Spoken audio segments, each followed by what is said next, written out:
తమ గెటప్ మాటలు ప్రవర్తన నడవడికతో బురిడి కొట్టించేస్తున్నారు. అవతలి వ్యక్తికి ఎలాంటి అనుమానం కలగకుండా హుందాగా ప్రవర్తించి అచ్చు సినీ పక్కీలో ఓ స్కూటీతో పాటు మొబైల్ ఫోన్తో ఉడాయించాడు ఓ కేటుగాడు. ఆదిలాబాద్ పట్టణంలోని ఓ ప్లైవుడ్ షాప్లో జరిగిన ఘటనతో ఇలా కూడా ఉంటారా అని షాప్ యజమానితో పాటు పోలీసులను సైతం ఆశ్చర్యపరిచారు. ఆదిలాబాద్ డీఎస్పీ జీవన్ రెడ్డి తెలిపిన వివరాల ప్రకారం ఇచ్చోడకు చెందిన ఓ అపరిచిత వ్యక్తి అక్కడి నుంచి ఓ ఆటోను 800కు బేరమాడుకుని ఆదిలాబాద్ పట్టణంలోని భోక్తాపూర్లో గల ప్లైవుడ్ షాప్కు వచ్చాడు. టాప్గా ల్యాప్టాప్ బ్యాగ్తో వచ్చి దర్జాగా కుర్చీలో కూర్చుని బ్యాగ్ నుండి కాగితం తీసి తనకు కావలసిన వస్తువులను ఆర్డర్ను ఇండెక్ట్ చేశాడు. పెద్ద బేరం తగిలిందనుకుని సంతోషించిన షాపు యజమాని లెక్కలు వేసి 48,000 వరకు అవుతుందన్నాడు. తనకు జిఎస్టీ నెంబర్తో బిల్ కావాలని తన మిత్రుడి వద్ద నుండి ఆ నెంబర్ తీసుకురావడానికి షాపు యజమాని స్కూటీని తీసుకొని తనొచ్చేలాగా సామాను ప్యాక్ చేయించమని చెప్పి వెళుతూ ఆటో డ్రైవర్ మొబైల్ ఫోన్ కూడా తనతో పాటు తీసుకువెళ్ళాడు. ఎంతసేపటికి రాకపోయేసరికి మోసపోయేట్టు గ్రహించిన షాపు యజమానితో పాటు ఆటో డ్రైవర్ పోలీసులను ఆశ్రయించారు. కేసు నమోదు చేసుకున్న పోలీసులు సీసీటీవీ ఫుటేజ్ ఆధారంగా నిందితుడిని గుర్తించి దర్యాప్తు చేస్తున్నారు. ఇలా మాయ మాటలతో నమ్మించే వారి పట్ల అప్రమత్తంగా ఉండాలని డీఎస్పీ సూచిస్తున్నారు.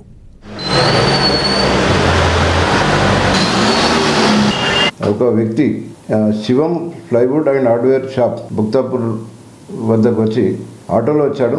వచ్చి లోపలికి వచ్చి ఒక బ్యాగు టేబుల్ పై పెట్టి బ్యాగ్ నుండి ఒక అన్ని ఐటమ్స్ రాసిన ఒక పేపర్ తీసి ఆ షాప్ ఓనర్ మాట్లాడి మాకు ఇంట్లో కబోర్డ్స్ తయారు చేయడానికి మెటీరియల్ అవసరం ఉన్నది, 50,000 వాల్యుబుల్ మెటీరియల్ అవసరం ఉన్నదని చెప్పి స్లిప్ చూపాక దాని ప్రకారం షాప్ అతను అవన్నీ నోట్ చేసుకొని దీనికి ఇంత 48,000 వరకు రేట్ అవుతుందని చెప్పి ఆయన చెప్పడం జరిగింది.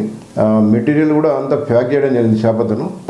ఆటో డ్రైవర్ కూడా అక్కడనే ఇతనితో పాటు కూర్చోవడం జరిగింది. ఆ టైంలో మెటీరియల్ అంతా ప్యాక్ అయిన తర్వాత మాకు జిఎస్టీ నెంబర్ అవసరం ఉంటుంది, ఆ జిఎస్టీ నెంబర్ నేను తీసుకొస్తానని చెప్పి యాక్టివా వెహికల్ ఇవ్వండి, నేను జిఎస్టీ నెంబర్ తెచ్చి బిల్ కట్టి తీసుకుపోతానని చెప్పి ఆ షాప్ అతను నమ్మించి కీ తీసుకొని యాక్టివా వెహికల్ తీసుకొని వెళ్ళడం జరిగింది. వెళ్ళేటప్పుడు ఈ ఆటో డ్రైవర్ సంబంధించిన ఫోన్ కూడా తీసుకొని వెళ్ళడం జరిగింది.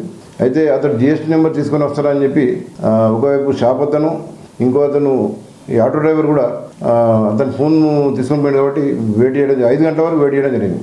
అప్పుడు ఎంతకు రాకపోయేసరికి వారు మమ్మల్ని మోసం చేసి అతను వెళ్ళిపోయాడు. నా ఫోన్ దొంగతనం చేసిందని చెప్పి ఆటో డ్రైవర్, షాప్ అతనేమో నాది యాక్టివా వెహికల్ దొంగతనం చేసిందని చెప్పి షాప్ అతను ఇద్దరు పోలీస్ స్టేషన్ 1 టౌన్ పోలీస్ స్టేషన్కు అప్రోచ్ కావడంతో మేము కేసు నమోదు చేసి ఆ సీసీ కెమెరాలు వెరిఫై చేయగా మరి ఆటో డ్రైవర్ను కూడా విచారించగా ఈరోజు ఉదయం ఇచ్చోడలో ఒక ఆటో డ్రైవర్ దగ్గరికి వెళ్ళి నాకు ఆదిలాబాద్లో పని ఉంది, ఈరోజు మధ్యాహ్నం వరకు ఆటో నువ్వు నాతోనే ఉండాలి, 800 రూపీస్ ఇస్తానని నమ్మించడం జరిగింది. 800 రూపీస్ రేటు కూడా ఏమి ఇవ్వకుండా మోసం చేసి వెళ్ళిపోవడం జరిగింది. మేము సీసీ కెమెరాలన్నీ వెరిఫై చేయగా ఇతడు నిర్మల్